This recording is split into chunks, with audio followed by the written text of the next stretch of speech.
Are your Saab 900 headlights broken and don't sit straight in the buckets? Well, today I'm going to show you guys a great solution on how to fix that. Let's get to it.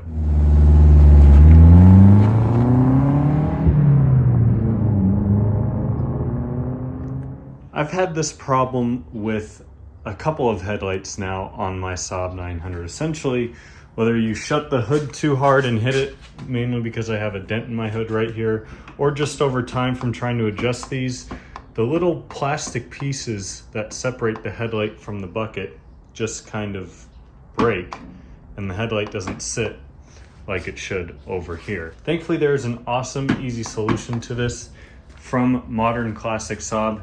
He sells these headlight bucket repair kits. This isn't a sponsored video in any way, but you can pick these up. They're like 25, 30 bucks for a set. These are all 3D printed parts. And essentially, we're going to be replacing this mess of broken pieces with all these to end up with a headlight that, well, functions as it should and will actually allow me to see at night. Once the headlight has been repaired, we will be installing some upgraded LED bulbs courtesy of Vivency. We'll talk more about that when we get to it in the video, but they should be an awesome upgrade over the crappy halogens and should be plug and play, so we have some much brighter lights to see at night.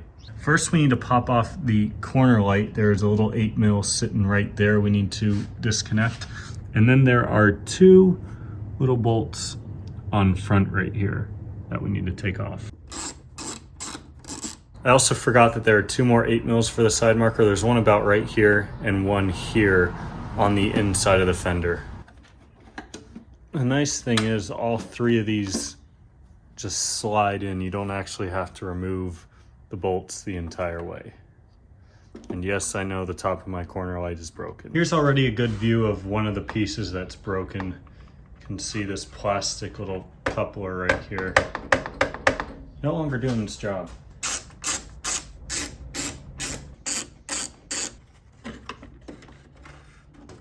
Lastly, to unhook the bulb, you just twist off this and then it just pops out. There are a few moving parts on these headlight buckets that need to be replaced. You can see our two adjuster knobs, vertical and horizontal right here. One of the knobs has a white piece that we'll be replacing. The other knob has this triangular little black piece that we'll be replacing. And then there are 3 points where the bracket mounts to the actual headlight. You can see one right there, which is broken, second one right here, and then the third one on the underside. So we have 10 pieces in total, which will give us everything we need to replace. So as far as I have read and can tell, there isn't really a nice way to separate these two pieces. You kind of just have to break it in order to do it. So I bought two of these kits, and on both of my headlights I had to repair. These were the weak points, these black pieces that attach to the actual headlight themselves. So you might find the same on yours, but these for whatever reason seem to be the first piece to go. So you can see, in theory, they should each be held on by a screw. Both this bucket and the actual headlight are super gross and dusty, so while it's apart, it's going to be a great opportunity to get this all cleaned up, so I'm going to do that right now. With this all cleaned off, let's pop on our new pieces here. They just kind of sit on there, and then the bolt feeds through.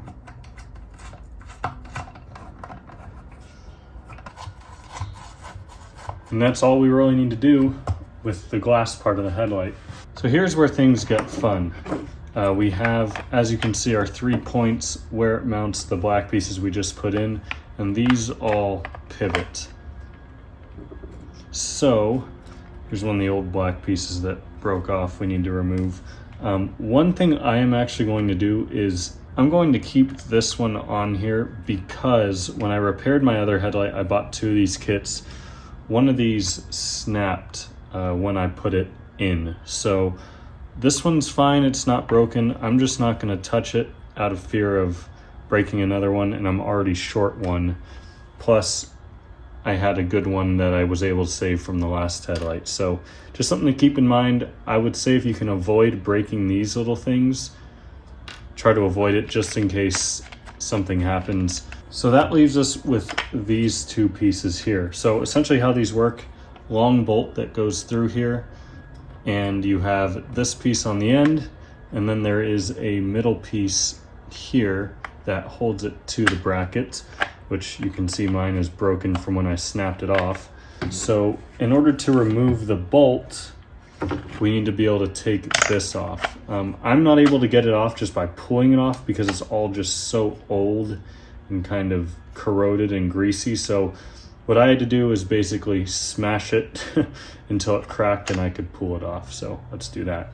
This piece is also good, but in order to get it off, the bolt off I should say, I need to break it. I'm also going to do the same with this piece right here. You can't unscrew the bolt here because this head is too big to go through the shaft. So kind of the only option is breaking this off. And there, we broke it enough, so it's going to just slide out. Oh, that is not fun. You can see why this is so hard to take off, because it has all these little like barbs in it that holds it on, which is great, except for when you need to remove it. So you can see my bolt isn't really rusty at all. If your bolt is rusty, you can soak it in something like vinegar to help clean it up. The kit does not come with new bolts. I'm just going to use a wire brush to clean up the threads a bit. I noticed that my headlight bucket is cracked here. So what I'm going to do is just super glue that. It's not really like compromising the actual bucket at all, but I would just prefer if it doesn't get any worse. While I wait for the super glue to dry, I'm going to knock out this one.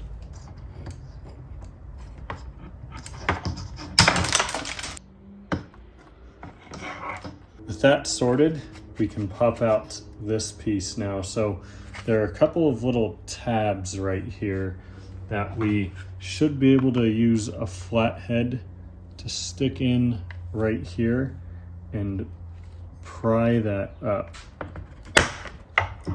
Oh man, that took a good amount of force. And this piece is preventing us from getting this out the rest of the way, so I need to at least partially break it to get the bolt out.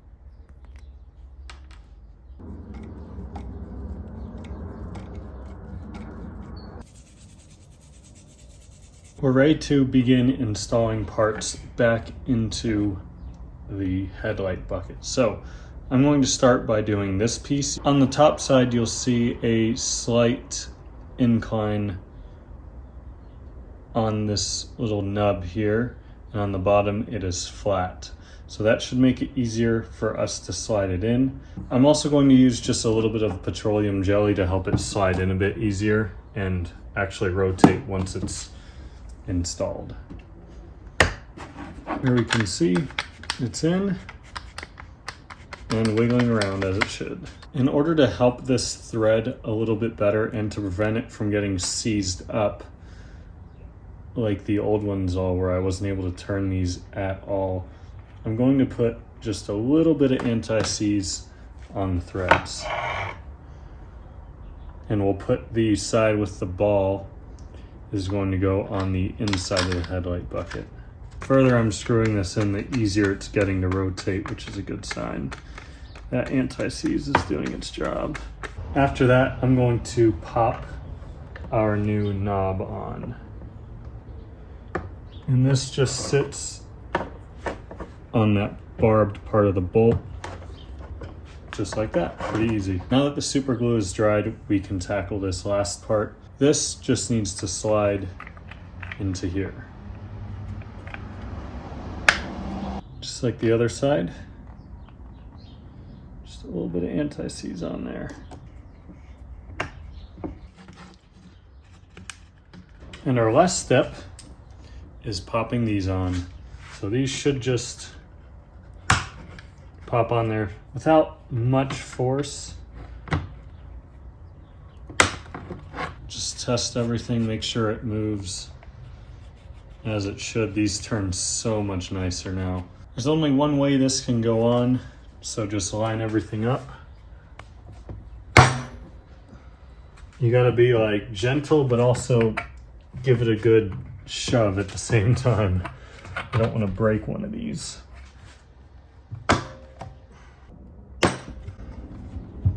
Okay, there we go. Figured out what I was doing wrong on that last one. Instead of pushing on this, I pushed on the actual headlight bucket. Check that out. Everything is solid on there. That's not going anywhere. Once we get this installed back in the car, we will actually level the headlights with the adjusters, but for now, let's put it back in.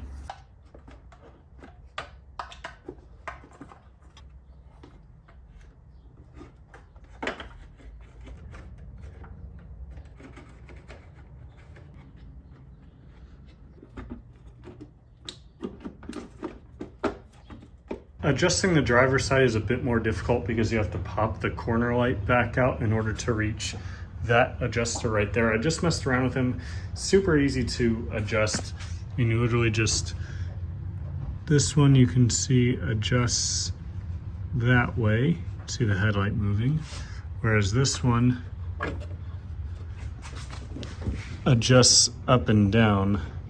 It's gonna be hard to see on camera, but as you turn it more, the headlight's going to come up like that more. So when I initially put this one in, the headlight was sitting out like this, and I thought I put it in wrong until I started adjusting it. So these definitely have a lot of play in them, or adjustability in them, I should say. But I just set them so that way they're lined up with the corner light for now. Oh yeah, that is looking so much better. With the headlight buckets repaired, we can now move on to installing some new LED bulbs into the housing. So these are courtesy of Bivenci.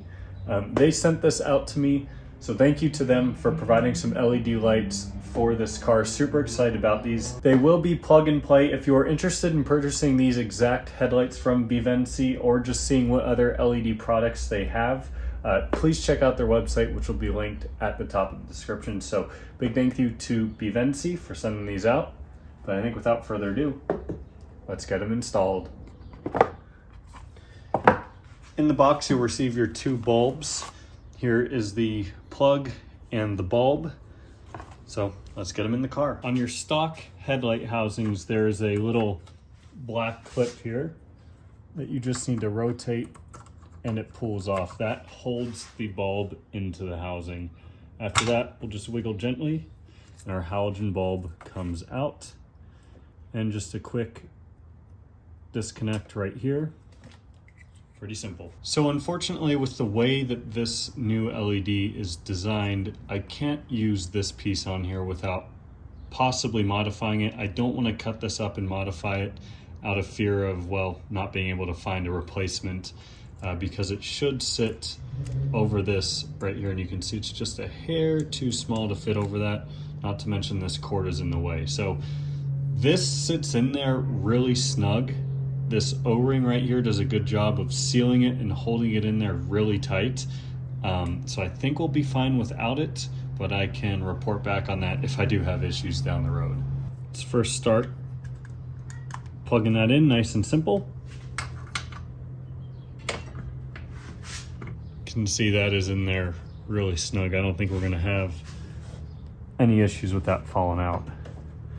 And I'll just tuck that excess wire somewhere out of the way. Let's turn the ignition on and see how they look. So right away you can tell obviously they're white, which in my opinion at least looks a lot nicer than the yellow halogens over there. But second off, in comparing the halogen over here to the LED right here, you can see the LED lighting is much more direct and I guess bright than the halogen, whereas the halogen just kind of, there's light kind of all over the place in that general area over there. It's not really extremely bright. It kind of looks like an old flashlight is pointing at the wall. whereas this LED is very bright. You can just see how centralized that light source is and just how well it's lighting up the wall, especially when compared to the halogen. So especially when you do LED upgrades in your cars, you really want to make sure that your headlights are pointed exactly where they should be. You do not want your headlights pointed too far up so that you're blinding oncoming drivers. So one adjustment I will do, the car is on jack stands right now, which is why this is so high up on the wall.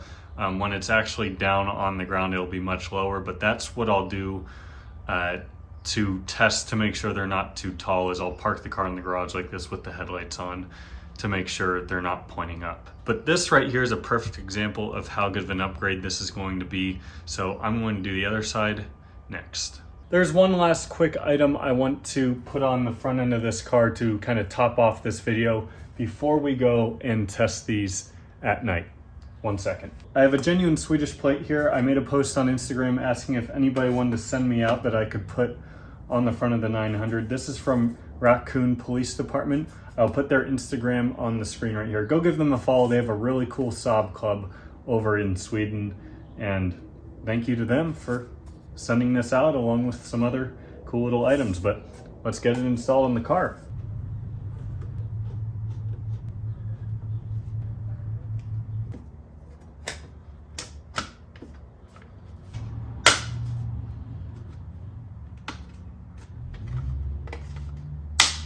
Nice touch to put on there, and without further ado, let's see how these things look at night.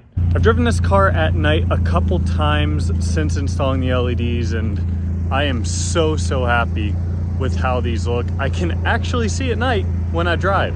In the camera right now, for some reason they look like they're brighter than a dying star, but I can assure you they are aimed like completely perfectly. Look at how well they are lighting up the road. I've put them up against the wall like I mentioned earlier in the video, because again, we don't want to blind oncoming traffic, but look at how well these light up the road in front of me. I've probably got 150 feet that I can see extremely well right here. Big thank you to Bivenci for sending out these LEDs. Again, if you're interested in getting bulbs for either your 900, 9000, any Saab or any car, check them out. They'll be linked at the top of the description. I'm very happy with the quality of these lights.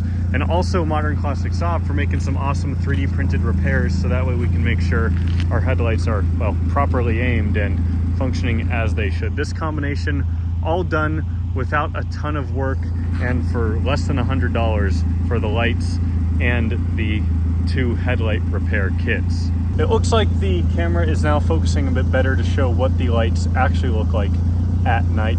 But thank you all so much for watching. Give the video a thumbs up if you enjoyed.